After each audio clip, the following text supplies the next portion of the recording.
donc mbokk internet yi mu ngi noonu ñëwaat nañu ginnaaw bi ñu suspendre li nga xamante ne moom moo di séance bi président assemblée nationale moom ngi gis noonu mu nekk di waxtaan ak ñi nga xamante ñoom ñoo di député yu fare ci l'opposition bi ku ci mel ni ñi nga xamante ne ñoom ñoo di ñoom Guy Marius Sagna ñuy xaaraan ni rek ana lal moo nar a ruusee ci waxtaan bi nga xamante ne jamono ji ñu toll ni ñu ngi koy sekk ba xam ndax dinañ continuer li nga xamante ne moom moo di séance bi wala dinañ ko daal di yemale fii ak nu mu mënta demee rek yéen a ngi koy gis noonu da ngeen suivre en même temps que ñun ñu daal di xool rek ana lan lañu fas yéene jël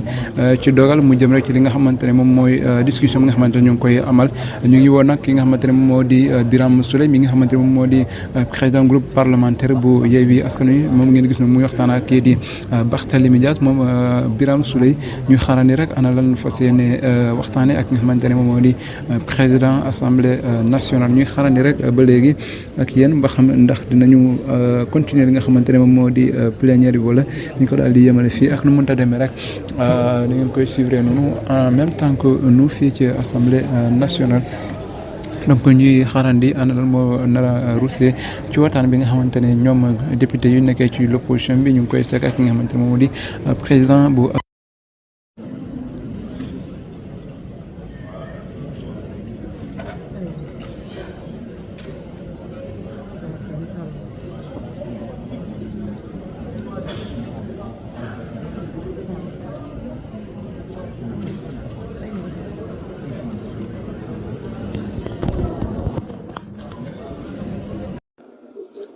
donc ñuy xaarandi rek ana lan moo nar a ruusee ci waxtaan bi nga xamante ne ñoom député yi nekk ci l'opposition ñu ngi koy saga ki nga xamante ne moo di président assemblée nationale di Amadou Mame Diop ñuy xaarandi rek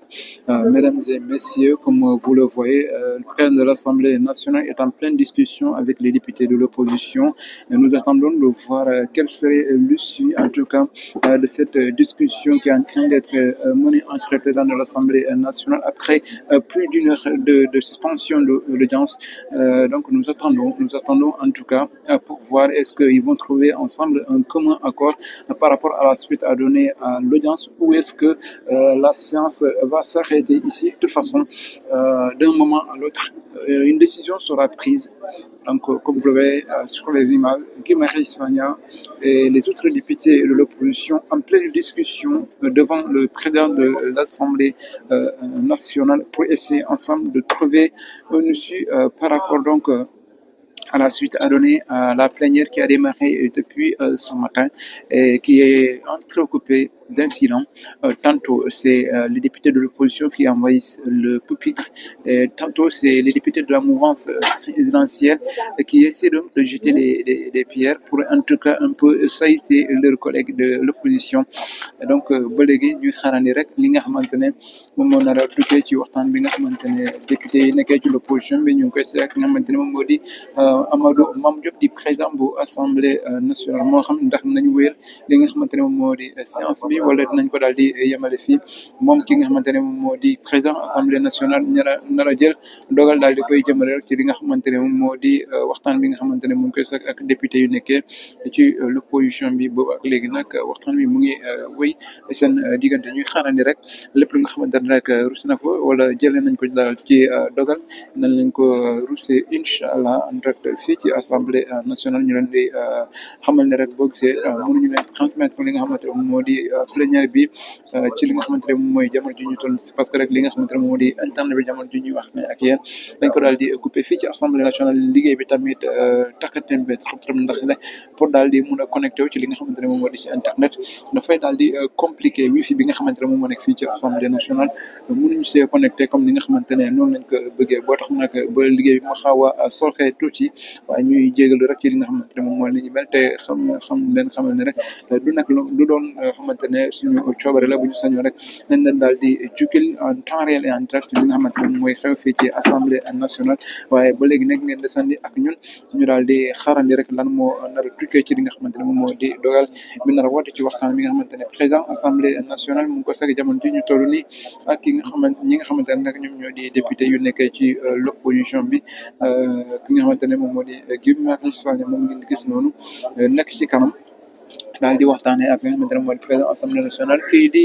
Birame Souleye moom biñ ko wowloo dafa daal di ñëw rek certainement dafa daal di déggawul ak li nga xamante ne moo di président assemblée nationale ci waxtaan bi nga xamante ne ñu ngi koy seq ba tax na nag mu daal di regagner li nga xamante ne moo di place am waaye naataangoom ñi nga xamante ne ñoom ñoo faree ci l'opposition bi ñoom ñu ngi wéyal lii di waxtaan bi ak li nga xamante ne moo di président assemblée nationale jamono jooju nag ñenn ñi nga xamante ne ñoom ñoo faree ci li nga xamante ne moo di nguur gi ñoom ñu ngi en tout cas daal ñu ngi xaarandi li nga xamante ne moom moo nar a tukkee ci waxtaan bi nga xamante ne moom la kii di président assemblée nationale di seg ak ñi nga xamante ne ñoom ñooy député de l'opposition donc déggoon nga sànq ki nga xamante ne moo di Guy Marius Sagna mu daal di yuuxu certainement kii di président assemblée nationale dafa am li nga xamante ne wax na leen ko donc ba tey rek ñu ngi xaarandi rek ak nu mënta demee lépp li nga xamante ne jëlee nañ ko ci dogal dinañ ko yeggee wala dinañ ko daal di partagé ci jamono boo xamante ne député yi nekkee ci mouvance présidentielle bi ñoom tektikaaral lañ daal di nemmeeku jamono ji ñu toll nii ñuy xaarandi rek ki nga xamante ne moom moo di président assemblée nationale mu daal di waxtaanee ak ñi nga xamante ne ñoom ñoo député opposition bi ba tax ba xam ndax nañ daal di trouver li nga xamante ne moo di accord maanaam est-ce que dinañ daal di déggoo ci li nga xamante ne moo di seen waxtaan am déet. ñun itam ñu ngi xaarandi rek ana lan moo fas yéene tukkee ci waxtaan bi ñu ba xam ndax nañ continuer li nga xamante ne moo di science bi wala dinañ ko daal di yemal fii ma leen di fàttali nag depuis suba ba léegi ñu ngi daal di wéyal li nga xamante ne moo di séance plénière bi nga xamante ne moom moo jëm rek ci mbirum li nga xamante ne moom moo di adoption projet de loi bi nga xamante ne moom mooy daal di déroger li nga xamante ne moo di décret numéro 4 bu 2004 bi nga xamante ne nag président Macky Sall daal di koy jël ci li nga xamante ne moo ñeel rek toxal élection présidentielle bu 25 février ba jëmmi jamono ñuy xaar ba xam ndax assemblée nationale dina daal di adopté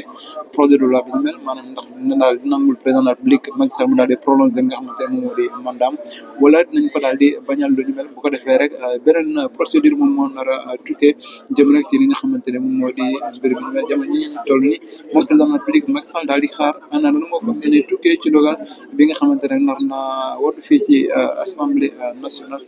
ñun ak yéen ba fii ñu toll ñuy xaarandi rek lan moo nar a tukkee ci waxtaan bi nga xamante ne président assemblée nationale mu ngi koy sàkk ak député yi nekkee ci l'opposition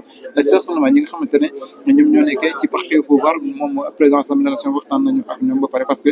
sànq léegi nii rek bu ñu suspendre li nga xamante ne moom di audience bi dafa daal di woote ñi nga xamante ne ñoom ñoo di président yi waaye ñi nga xamante ne ñoom ñoo faray ci kujje gi maanaam ci opposition bi ñoom demuñu wuyu ki nga xamante ne moo di président assemblée nationale ci waxtaan bu mu woote woon ci biir bureau mu mel nag jamono ji ñu toll nii dafa ñëw fekki député yi nekkee ci opposition bi pour waxtaan leen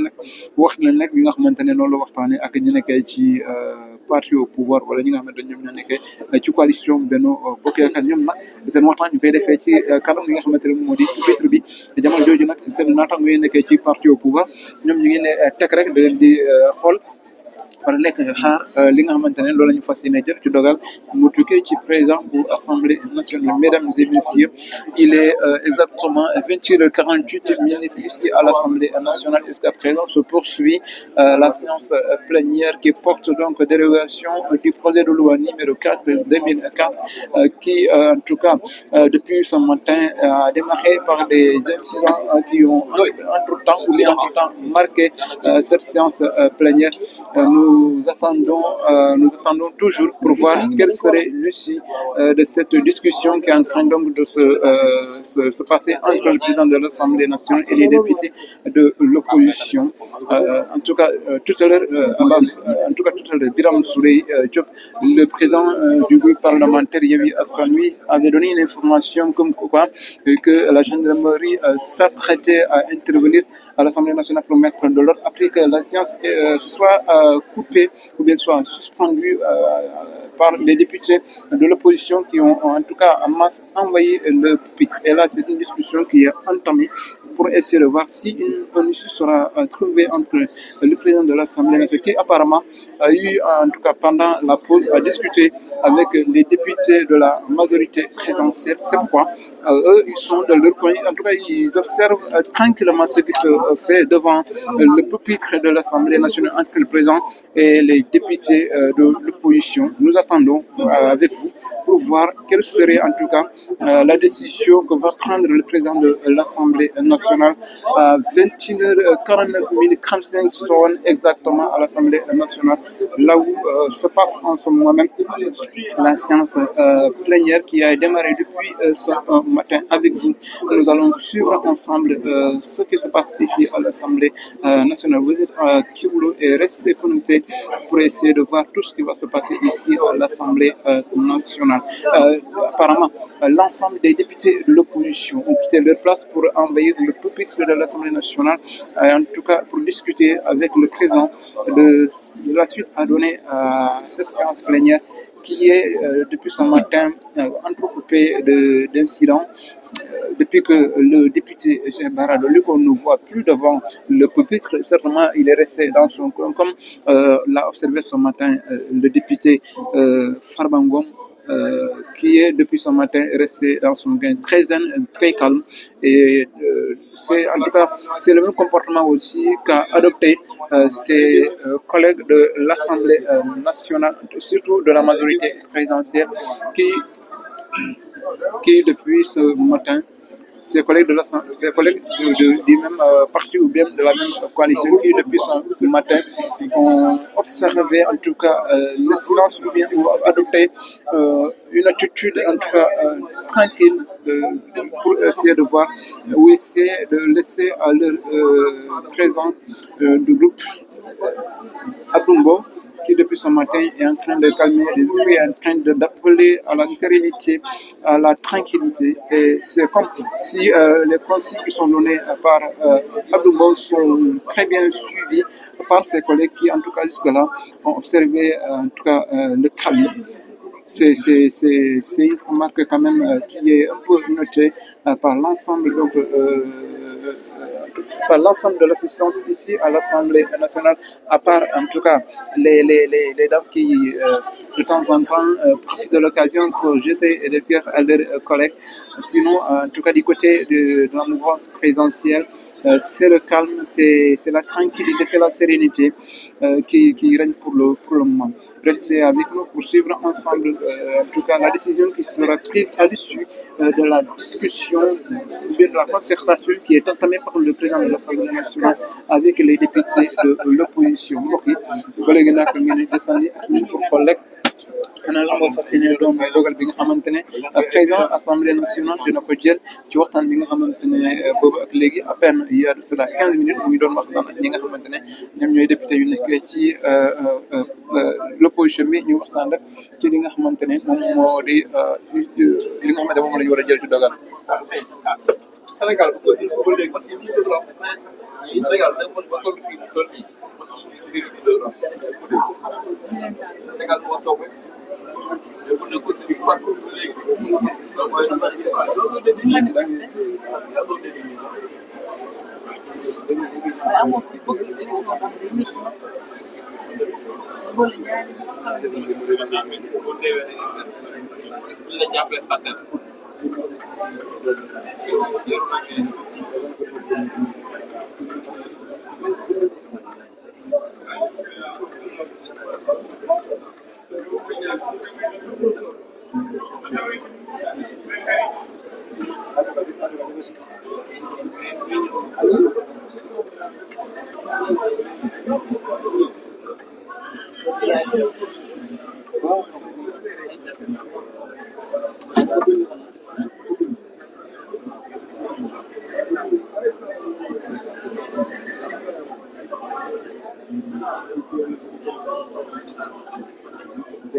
donc mbokk yi ba léegi rek ñuy xaarandi li nga xamante ne moom moo di waxtaan bi ndax mu ngi woy diggante président assemblée ak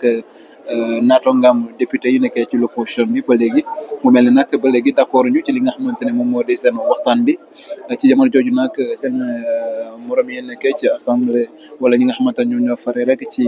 parti au pouvoir ñoom ñu ngi ne teg tekaaral rek di leen di déglu ba xam ana lan moo nar a tukkee ci seen waxtaan bi boobu ak léegi nag Guy Marius Sagna ak ay ñooñam ñu ngi waxtaan ak président assemblée nationale ba xam ana lan lañ fas yéene jël ci dogal moo xam ndax nañ déggoo wala duñ déggoo en tout cas quelle que soit la situation mooy soit li nga xamante ne moom moo di plénière bi nañ ko wéyal te bu ñu eggee ba minuit dootuñu mën a wéyalati li nga xamante ne moom moo di séance bi mel wala en tout cas daal ñu daal di koy yemale fii ci bu muy teel laata ñu daal di yegg fi nga xamante ne moom moo di minuit ndaxte boobu suba ba léegi nag li nga xamante ne moom moo di séance bi ñu mel ñu ngi koy amal fii ci assemblée nationale ma leen fàttali rek li waroon li nga xamante ne moom moo di suspension bi mooy ñi nga xamante ne ñoom ñoo di député yi nekkee ci l'opposition bi ginnaaw bu mu jëlee bi ñu paree ci kaddu yi nga xamante ne ñu ngi ko doon jël ñu tuddee ko question préalable ñi nga xamante ne ñoom ñoo nekkee ci parti au pouvoir wala jël kii di président assemblée nationale moom dafa daal di proposé ñu dem directement ci li nga xamante ne moom moo di vote projet de loi bi ba tax na nag ñi nga xamante ne ñoom ñoo di député yi nekkee ci l'opposition bi ñoom d'accord ñu ak procédure bu ñu mel ñu daal di intervenir wax ko ne dañoo war a jëlaat kaddu wala ñu dem ci li nga xamante ne moom moo di discussion générale mu doon nag li nga xamante ne président bi tamit déglu na par rapport ak loolu mu daal di procéder directement au vote ci la ñi nga xamante ne ñoom ñoo di député yi nekkee ci l'opposition bi daal di intervenir pour envahir li nga xamante ne moom moo di pupitre maanaam fi ñuy taxaw pour wax boobu ak léegi depuis li nga xamante ne depuis pratiquement 19h30 daanaka ba léegi ñi nga xamante ne ñoom ñoo di député yi nekkee ci l'opposition bi ñu ngi taxaw ci kanam li nga xamante ne moom moo di pupitre bi bañ a wàcc ci li nga xamante ne moom moo di bërëb bi ñu mel moom ak président assemblée nationale ginnaaw bi mu duggee ci biir bureau am toog fa lu yàgg lu ëpp 1h30 dafa daal di génn ñëw entamé li nga xamante ne moom moo di discussion ak député yi nekkee ci l'opposition bi te boobu ak léegi ça fait maintenant plus de 30 minutes ñu ngi waxtaan seen biir ba xam ndax dañ daal di déggoo ci li nga xamante ne moom lañ war a jël ci décision wala en tout cas daal lépp lu nga xamante ne rek tukkee na foofu ci li nga xamante ne moom moo di décision nañ leen ko yeggee incha allah en tout cas ñu leen di xamal ne rek ba léegi ñu ngi fii ci assemblée nationale. Mesdames et messieurs, la discussion entre le président de l'Assemblée nationale, Amadou Mame Diop, et les députés de l'opposition se poursuit à l'instant, comme vous le voyez à travers les images. Depuis en tout cas plus de 30 minutes, le président de l'Assemblée nationale, Amadou Mame Diop, après s'être retiré dans son bureau, a regagné en tout cas le président qui a essayé d'entamer une discussion avec ses collègues de l'opposition et nous attendons de voir quelle serait l'issue de cette discussion qui est entamée depuis plus de 30 minutes. Est-ce que la séance va être suspendue définitivement ou bien est-ce que le président de l'Assemblée nationale va continuer la plénière tout en sachant qu'à partir de minuit, on ne peut plus continuer la séance. On serait obligé, ils sont obligés en tout cas de suspendre la séance et de leur renvoyer une date prochaine ou en tout cas de continuer avec en tout cas avec les discussions générales, ce qui n'arrange pas certainement les députés de la mouvance présidentielle qui n'entendent pas en tout cas continuer la séance ou en tout cas continuer la discussion générale. Nous allons voir d'un moment à l'autre quelle serait donc cette décision que va prendre le président de l'Assemblée nationale en pleine discussion avec les députés de l'opposition comme Guy Marius Sagna, comme Ahmed Aïdara, plein d'autres comme les Birame Souleye Diop, comme les Abbas Fall, les Rama Bodian qui sont là devant le pupitre, ou bien devant le président de l'Assemblée nationale. Et il y a aussi un député aussi de la mouvance présidentielle, en l'occurrence M. Abdou Mbow, qui est le président du groupe parlementaire de la mouvance présidentielle, qu'on voit aussi, qui est venu certainement par curiosité pour entendre ou bien se renseigner de ce qui se dit entre le président de l'Assemblée nationale et les députés de l'opposition. Et ensemble avec vous, nous allons vivre tout cela pour voir quelle serait la décision que va prendre le président de l'Assemblée nationale, Amadou Mame Diop, très attendu par rapport donc à la décision finale qu'il va prendre. Et d'un moment à l'autre, il y a des informations qui fuitent. Nous faisons savoir que la gendarmerie serait prête à intervenir en cas de désaccord ou bien au cas où une solution n'est pas trouvée entre le président de l'Assemblée nationale et les députés de l'opposition. Ce que nous allons voir ensemble avec vous, au cas où la gendarmerie interviendrait, vous allez le voir en direct sur Kéouro TV. Restez connectés pour ne rien rater de ce qui va se passer ici à l'Assemblée nationale où il est exactement 22h0017 secondes à l'écran géant de l'Assemblée nationale. Nous poursuivons avec vous, en tout cas, les discussions qui sont entamées entre le président de l'Assemblée et les députés de l'opposition. Depuis 11h, je vous rappelle que la séance a démarré à midi moins, exactement. La séance a démarré ici à l'Assemblée nationale. Une séance qui a été entre-temps coupé par des incidents, mais ça n'a pas empêché les travaux de continuer jusqu'à 22h, 22h, bientôt une minute, et les discussions se poursuivent entre le président de l'Assemblée nationale et les députés de l'opposition. Au dehors, on nous signale que dans certaines rues de Dakar, que les manifestations se sont un peu produites, mais là, la situation est maîtrisée pour le moment et nous allons attendre pour voir, en tout cas ici à l'hémicycle, ce qui va se passer entre le président de l'Assemblée et les députés de l'opposition, Guy Marius Sagna, qui tient toujours à ce que la séance soit suspendue ou en tout cas à ce que le projet de loi ne passe pas, ce que ne semble pas certainement partager le président de l'Assemblée nationale et qui continue à discuter avec les députés. Et on voit, on lit notamment sur les visages que les députés eux-mêmes sont très très fatigués. C'est le même constat aussi qui est fait du côté de la presse. Et vous voyez à l'écran à l'instant Farba Ngom qui rejoint le pupitre pour certainement essayer aussi lui aussi de s'imprégner de ce qui se dit entre le président de l'Assemblée nationale et les députés de l'opposition. Vous le voyez à l'instant avec son homologue député Abdoumbo, qui en tout cas certainement va informer ses collègues de la conduite à tenir par rapport donc à la suite à donner en cette séance plénière qui se poursuit à l'instant ici à l'Assemblée nationale. Donc, jusqu'à présent, pas encore de solution, pas encore d'accord entre le président de l'Assemblée nationale et les députés de l'opposition. Les discussions qui se poursuivent et petit à petit, le pupitre est en train de se vider de ses envahisseurs. Et nous allons voir, est-ce que l'issue sera heureuse ou pas. Mais ce que sûr, c'est qu'une décision sera prise au finish, ou bien en tout cas, ce qui est sûr, une décision sera prise soit pour continuer la séance ou pour suspendre définitivement et renvoyer la séance à une date ultérieure. Et tout cela se fera devant nous puisque nous sommes là pour vous transmettre en direct et en temps réel les informations concernant donc cette discussion qui est entamée entre le président de l'Assemblée nationale et les députés de l'opposition. Mbokk yi ba léegi nekk ñu ngi ak yéen ñuy xarandi rek ñi nga xamante ne ñoom ñoo di député yi nekkee ci l'opposition bi ana lan la fas yéene jël ci waxtaan bi nga xamante ne ñu koy sekk ak président assemblée nationale di Amadou Mame Diop.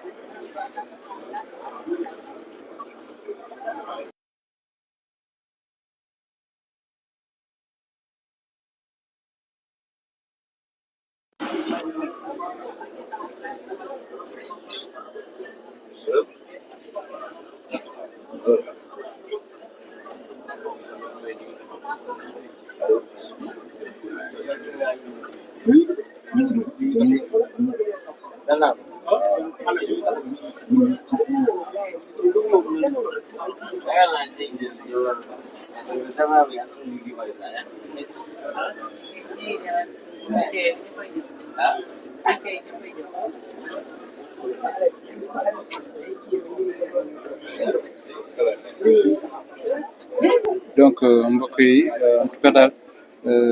ñun ñuy xamal ne rek ñi nga xamante ne ñoom ñoo di gendarmerie jamono ji ñuy toll nii en tout cas ñoom pare nañu xam naa ne rek dañuy xaar ki nga xamante ne moom moo di président assemblée mu jox leen feu vert pour ñu daal di dugg si mais pour le moment nag pare nañu ci daal di intervenir ci li nga xamante ne moom moo di ci biir salle bi pour daal di remettre li nga xamante ne moom moo di or ñuy xaar rek ndax li ñu mel président assemblée nationale dina ko daal di jël si dogal maanaam may li nga xamante ne moom moo di gendarmerie mu daal di dugg si wala dinañ daal di continuer li nga xamante ne moom moo di waxtaan bi nga xamante ne moom président assemblée nationale mu ngi koy am ak ñi nga xamante ne ñoom ñoo di député yi nekkee ci l'opposition en tout cas bu fekkee ne itam gendarmerie dafay daal di intervenir loolu yëpp di ngeen ko gis en direct ci Kéwoulo donc toog leen rek xaar ngeen bañ a raté dara ci li nga xamante ne moom moo nar a xew fii ci assemblée nationale fi nga xamante ne 22h05 moom moo daal di jot jamono ji ñuy tallu ni ba léegi nag li nga xamante ne moom moo di séance bi ñu daal di koy suspendre ci jamono ji nga xamante rek ñi nga xamante ne ñoo di député opposition bi en tout cas daal ñoom ñoo daal di lànk ne duñu wàcc ci li nga xamante ne moom moo di pupitre bi gis ngeen ci li nga xamante ne moom moo di écran bi kii di en tout cas député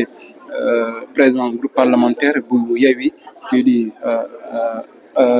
Birame Souleye nekk di waxtaan ak naataangoom ñi nga xamante ne ñoom ñoo nekkee ci ku ci mel ni Ahmed Aïdara wala ñi nga xamante ne ñoom ñoo di ñoom Guy Marius Sagna en tout cas daal ñuy waxtaan ba xam ana lan moo fa seen doon li nga xamante ne moom moo di seen taxawaay jëmale ko rek ci li nga xamante ne moom moo di lank bi nga xamante ne ñoom ba léegi lank nañ gis ngeen itam ki nga xamante ne moom moo di Abass Fall wala ki nga xamante ne moom moo di Rama Bodian en tout cas ñi nga xamante ne rek xamee nañ leen wala mën nañ leen ràññee ci groupe bi nga xamante ne moom moo taxaw ci kaw pupitre bi ñoom ba léegi nag ñuy xaar ñun itam ñu ngi toog di xaar ba xam ndax nañu mujjee dégo ci daal di libérer nga xamante ne moom moo di pupitre bi wala ñi nga xamante ne rek moom moo di gendarmerie dina daal di intervenir pour en tout cas libérer li nga xamante ne moom moo di pupitre bi wala jox ki nga xamante ne moom moo di président assemblée nationale mi nga xamante ne moom moo war a jël dogal mu daal di wax ak ñi nga xamante ne ñoom ñoo di député yi ci li nga xamante ne moom moo di dogal bi ñu war a jël donc ba léegi ak ñun ngeen xaaragum ak ñun ci li nga xamante ne rek moom mooy suite bi ana lan la président assemblée nationale fas yéene def ndax gendarmerie dina intervenir wala en tout cas dina daal di yemale fi li nga xamante ne moom moo di séance bi loolu yëpp da ngeen ko am en direct ak ñun fii ci assemblée nationale fi nga xamante ne depuis boobu ak léegi en tout cas ñu ngi fii pour jukkil leen lépp li nga xamante ne rek nar na fee xew ci information wala ci li nga xamante ne moom moo di xew ma leen di fàttali rek boobu léegi ñi nga xamante ne nag ñoom ñoo faree ci mouvance présidentielle bi ñoom ñu ngi ne teg rek ko xool li nga xamante ne moom mooy xew diggante président assemblée ak ñi nga xamante ne ñoom ñoo di député opposition ñi nga xamante ne ñoom boobu ba léegi dañoo lànk ne duñu wàcc li nga xamante ne moom moo di pupitre bi Abass Fall kii Birame Souleye Diop moom ngeen gis noonu muy waxtaan ak ñi nga xamante ne ñoom ñoo di naataangoom moo ba xam ndax nañu daal di wàcc li nga xamante ne moom moo di pupitre bi laata gendarmerie di intervenir wala ñoom nag nañ xaar ba ki nga xamante ne moom moo di gendarmerie daal di intervenir ba xam itam même fi nga gendarmerie intervenir na nan la nar a fas yéene doxalee ak ñoom loolu yëpp nañ leen ko jukkil en direct fii ci assemblée nationale ngeen toogal ni rek ak ñun ñu xool lan moo fas yéene am jamono nga xamante ne 22h08 moo jot fii ci assemblée nationale ñu toog ak ñun rek ñu xool loolu dundoon na ko ak yéen fii ci assemblée nationale.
donc mbokk yi maa ngi noonu da ngeen xaaral rek président assemblée nationale daal di jël dogal moo xam ne dina suspendre définitivement plénière bi wala dina daal di jël dogal par rapport ak li nga xamante ne moom moo fas yéene continuer.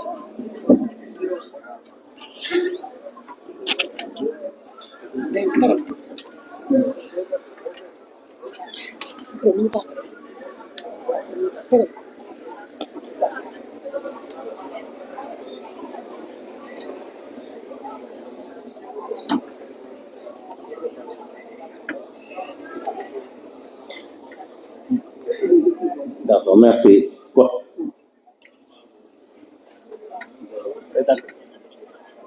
Allô?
Continuez le débat ainsi. Je suis obligé. Bon, rejoignez vos places.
Bali Mumbai lah.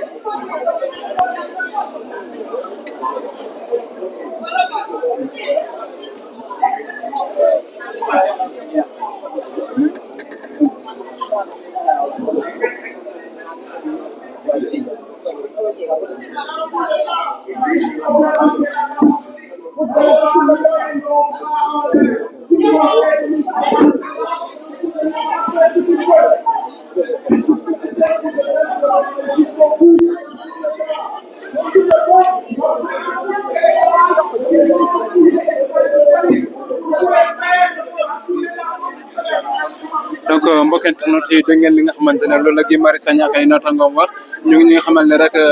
bii di président assemblée nationale dafa daal di décider faire interview li nga xamante ne moom moo di gendarmerie ba tax na nag ñoom ñu ngi noonu yëkkati seen loxo ci kaw xaar rek ki nga xamante ne moom moo di gendarmerie bu dugg see rek mu leen daal di jël ñoom yëpp léegi ñu nag ñuy xaar ndax moom gendarmerie dina daal di intervenir fii ci biir assemblée nationale dina doon nag benn mbir bi nga xamante ne bu extraordinaire lay doon bu fekkee ne rek gendarmerie intervenir na ci li nga xamante ne moo di biir assemblée nationale yéen a ngi koy gis noonu ci image yi ñoom nee nañu ci li nga xamante ne nag jamono ji ñu toll nii pare nañu ngir daal di xaar ki nga xamante ne moom moo di gendarmerie donc mu ngi noonu ina ngi koy gis noonu Barthélémy Dias daal di caabi li nga xamante ne moom moo di buntu bi nga xamante ne gendarmerie foofu la war a jaar ngir daal leen mën a empêcher rek ñu daal di dugg si biir assemblée nationale waaye ak nu mënta demee rek lépp li nga xamante ne xew na fii di ngeen ko gis en direct ci li nga xamante ne moo di si image yi donc ñi xaarandi ndax moom gendarmerie dina mujjee intervenir comme ni nga xamante ne député de l'opposition ñu ngi koy xamal ñuy xaar rek moom gendarmerie ana fan la nar a dugg see bu dee ki nga xamante ne moom moo di Barthélémy Dias dafa daal di caabi buntu bi nga xamante ne foofu la ñu war a jaar donc ñoom ngeen gis noonu ñu yëkkati seen loxo yi ci kaw ñu ne rek li nga xamante ne moom moo di gendarme moom la ñuy xaar donc mesdames et messieurs donc comme vous l'avez tantôt entendu de Guy Marius Sagna qui a fait savoir que la gendarmerie voilà donc vous entendez les députés de l'opposition qui entonnent l'hymne national ici à l'Assemblée nationale pour dire que eux, en tout cas, ils travaillent pour le peuple sénégalais, qu'ils attendent l'intervention de la gendarmerie. Donc, moom ngeen di dégg noonu mbokk yi dégg ngeen ñi nga xamante ne ñoom ñoo di député yi nekkee ci l'opposition bi di wéy hymne national mel ni nag ñoom nee nañu pare nañu li nga xamante ne moom moo di gendarme mu ñoo fekk si leen fii donc ci jamono jooju noonu ki nga xamante ne moom moo di Barthélémy Dias dafa daal di caabi buntu bi nga xamante ne foofu la ñu waroon jaar ñuy xaar ndax gendarmerie dina mujjee intervenir donc dégg ngeen voilà seen naataango yi nekkee ci parti au pouvoir ñoom ngeen di dégg noonu ñu leen di tàccul mu mel ni nag ñu leen di kokkali ak nu mu ta demee rek ñuy xaarandi rek ndax gendarmerie dina daal di intervenir ci biir assemblée nationale mu doon nag benn dina doon nag benn mbir boo xamante ne extraordinaire donc gis ngeen loolu GIGN a ngi noonu GIGN a ngi noonu dugg si nañu gendarmerie dugg si na ci biir assemblée gis ngeen ko noonu gendarmerie dugg si na mbokk yi mu ngi noonu gendarmerie dugg si na ci biir assemblée gis ngeen mbokk yi mu ngi noonu gendarmerie moo dugg si noonu ci assemblée ñu ngi buub yi nga xamante ne ñoom ñoo di député mbokk yi mu ngi noonu gendarmerie mujj na intervenir ci biir assemblée mu ngi gis noonu ñu ngi pousse député yi donc mbir mi tar na diggante député opposition bi ak ñi nga xamante ne ñoom ñoo di gendarmerie gis ngeen noonu ñu ngi leen di pousse ñu ngi leen di forcer pour ñu génn ñu ngi leen di forcer pour ñu génn ñu ngi leen di forcer gendarmerie intervenir na mbokk yi gendarmerie mujj na intervenir ci biir assemblée nationale un fait historique qui se passe à l'instant ici à l'Assemblée nationale comme c'était attendu la GIGN qui a finalement intervenu ici à l'Assemblée nationale en tout cas pour faire descendre par force les députés de l'opposition du pupitre. Un fait inédit, un fait extraordinaire ici à l'Assemblée nationale. En tout cas, ce n'était pas du tout attendu que le président de l'Assemblée nationale, Amadou Mame Diop, finalement a opté pour l'intervention de la gendarmerie. mbokk yi mën nañu gis noonu président Assemblée nationale Amadou Mame Diop dafa mujjee daal di woo gendarmerie pour mu intervenir moom ngeen gis noonu ñu former li nga xamante ne moom moo di cordon de sécurité ci kanam pupitre bi lan lañ fas yéene def ñoom loolu yëpp di ngeen ko vivre en direct ak ñun fii ci Assemblée nationale donc gendarmerie qui intervient pour faire dégager les députés de l'opposition du pupitre un fait extraordinaire, un fait inédit. Donc la gendarmerie qui trace à l'instant un cordon de sécurité devant le pupitre. Un fait inédit et extraordinaire, mesdames et messieurs. Donc yéen a ngi koy gis noonu gendarmerie intervenir na ci biir assemblée nationale ñoom ñoo taxaw noonu ci kanam pupitre bi baare li nga xamante ne moom moo di accès bi léegi ñuy xaar rek ana lan la ki nga xamante ne moom moo di président assemblée nationale fas yéene jël ci dogal moo xam dina continuer li nga xamante ne moom moo di séance plénière bi wala dina daal di yemale fii mbir mi mais ak nu mënta demee gis nañ ngeen ne li nga xamante ne moom moo di gendarme moom intervenir na GIGN moom moo daal di intervenir ci biir assemblée nationale mu doon nag benn mbir bi nga xamante ne bu rare la ci li nga xamante ne moom moo di assemblée ndaxte nekkul loo xamante rek li gën waaw gis ngeen député ki nga xamante ne moom moo di Bara Dolly Mbacké moom moo yëg noonu ci kaw pupitre bi mu mel ni nag naataangoom mi ñoom d'accord ñu donc gendarmerie dugg na ci digg assemblée nationale donc gis ngeen noonu ko noonu fi nga xam ne mooy hémicycle bi ngir rek nga mën a dem ci li nga xam ne mooy vote bi distribuer nay li nga xam ne mooy fii mooy doon bulletin yi ay papier lay donc mbokk internet yi ba léegi ngeen di koy gisee noonu gendarmerie daal di mujjee intervenir ci biir assemblée nationale comme ni ngeen koy gisee moom ki nga xamante ne moom moo di président assemblée Amadou Mame Diop ginnaaw bu mu toogee lu yàgg daal di négocier ak ñi nga xamante ne ñoom ñoo di député opposition yi finalement dafa daal di décider mu daal di dugal li nga xamante ne moom moo di gendarmerie di moom ñoom ngeen di gis noonu ñu ngi taxaw ci coin et recoin yi jël nañu li nga xamante ne ñoom ñoo di député yi nekkee ci l'opposition bi génnee leen par force ci biti mu doon nag benn mbir bi nga xamante ne kenn xaaru ko woon léegi nag ñuy xaar ana lan la ki nga xamante ne moom moo di président assemblée nationale nar a jël ci dogal est-ce que dina continuer li nga xamante ne moo di séance bi wala dinañ ko daal di yemale fii en tout cas daal benn ci ñi nga xamante ne ñoom ñoo di député yu fare ci l'opposition bi kenn desu fi moom président assemblée nationale moom moo leen daal di génne ci li nga xamante ne moom moo di intervention bu gendarmerie mu doon nag benn mbir bi nga xamante ne mbokk internet yi lu garaaw la ci li nga xamante ne moom moo di doxalin assemblée nationale léegi nag ñuy xaarandi est-ce que li nga xamante ne moom moo di travaux yi dina continuer wala dinañ ko daal di yemale fii léegi nag da ngeen ànd ak ñun ñu daal di xaar ana lan la kii di président assemblée na la jël.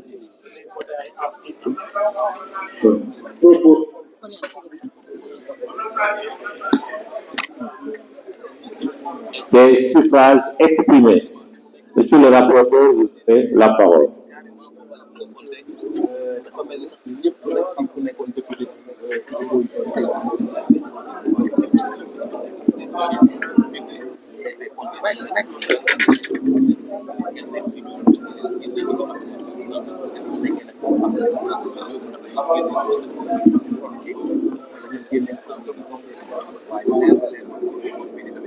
Article 1er, par dérogation à l'alinéa 1er de l'article 31 de la Constitution, au terme duquel le scrutin pour l'élection du président de la République a eu lieu 45 jours francs au plus et 30 jours francs au moins avant la date d'expiration du mandat du président de la République en fonction. Le scrutin pour l'élection présidentielle du 25 février 2024 est reporté au 25 août 2024. Merci, monsieur le rapporteur. Avant de voter l'article 1er, j'ai reçu un amendement de monsieur Demba Diop. Je vous donne la parole pour présenter l'exposé des modifications.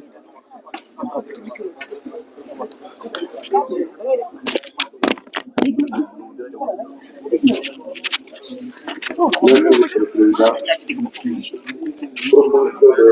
d'amendement à l'article exposé travail. Le présent amendement a proposé pour la présidentielle. En effet, comme nous le savons tous, le mois d'août avec l'élection présidentielle d'État, nationale, plus importante, donc mbokk internet yi mu ngi noonu dégg ngeen ko li nga xamante ne moom moo di proposition de loi bi nga xamante ne adopté nañ ko fii ci assemblée nationale mooy li nga xamante ne moom moo di élection présidentielle dañ ko daal di toxal ba le 25 août dina daan nag benn mbir bi nga xamante ne bu nar a compliqué la ci li nga xamante ne moom moo di suñu réew di Sénégal ndaxte ñëpp xam nañ ne nawet moom nawet dafay daal di compliqué ci Sénégal pour ñuy amal ci li nga xamante ne moom moo di élection présidentielle comme ni nga xamante ne moom président ki nga xamante ne moom moo di rapporteur bi wax na ko ci li nga xamante ne moom moo di pupitre bi donc nay da ngeen continuer ak ñun rek ñu wéyal li nga xamante ne moom moo di exposé bi nga xamante ne kii di député yi ñu donc pour man nag xibaar bi mooy li nga xamante ne moo di proposition de loi bi li nga xam ne moom la ñu adopté mooy pousse li nga xamante ne moom moo di élection présidentielle ba le 25 août 2024 ci la ñu daal di amal li nga xamante ne moom moo di élection présidentielle fii ci mi réew di Sénégal.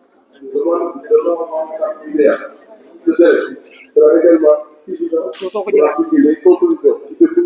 du dialogue politique national qui sera évoqué dans les prochains jours par le président de la République. Enfin, il me semble important de ne pas sortir de l'année électorale 2024. En conséquence, je propose l'amendement suivant. Amendement à l'article 1. Au lieu de l'institution de l'élection présidentielle du 25 février et reporté au 25 août 2024, l'institution pour l'élection présidentielle du 25 février est décalée au 15 décembre 2024. Merci. Chers collègues, je mets au voix l'article 1er amendé.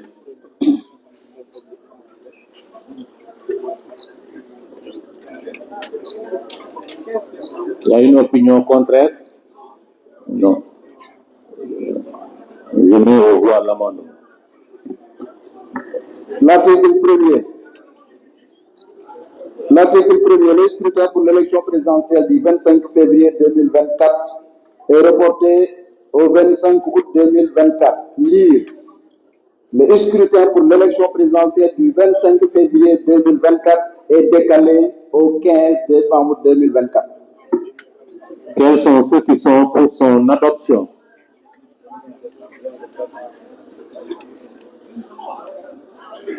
Non.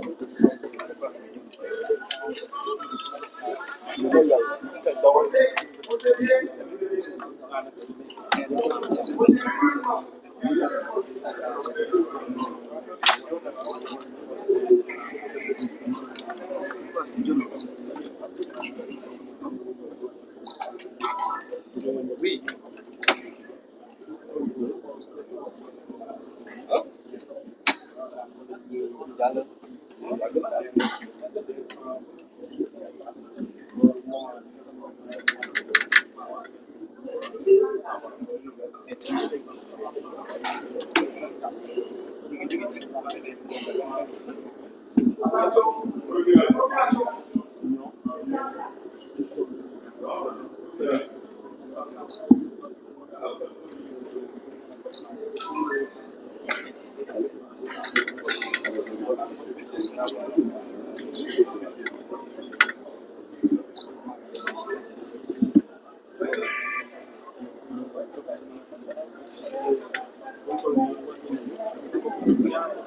105.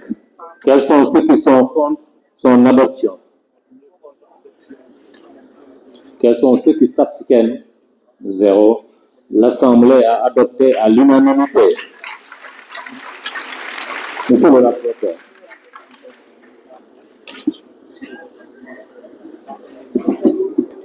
Article 2. Le président de la République en exercice poursuit ses fonctions jusqu'à l'installation de son successeur. Je mets au voix l'article 2. Quels sont ceux qui sont pour son adoption? 105. Quels sont ceux qui sont contre? 0. Quels sont ceux qui s'abstiennent? 0. L'Assemblée a une voix. Abstention. Quels sont ceux qui s'abstiennent? Quels sont ceux qui sont contre? Une voix. Quels sont ceux qui s'abstiennent? 0 voix. L'Assemblée a adopté. Je mets au voix l'ensemble du texte. Quels sont ceux qui sont pour son adoption?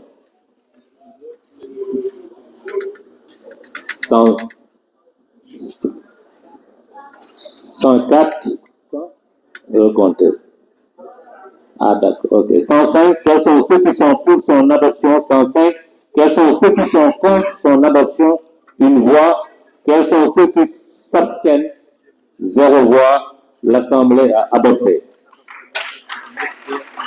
Mes chers collègues, l'ordre du jour étant épuisé, je propose à l'Assemblée de lever la séance et de laisser à la conférence des présidents le soin de fixer l'ordre du jour et le calendrier de nos prochains travaux.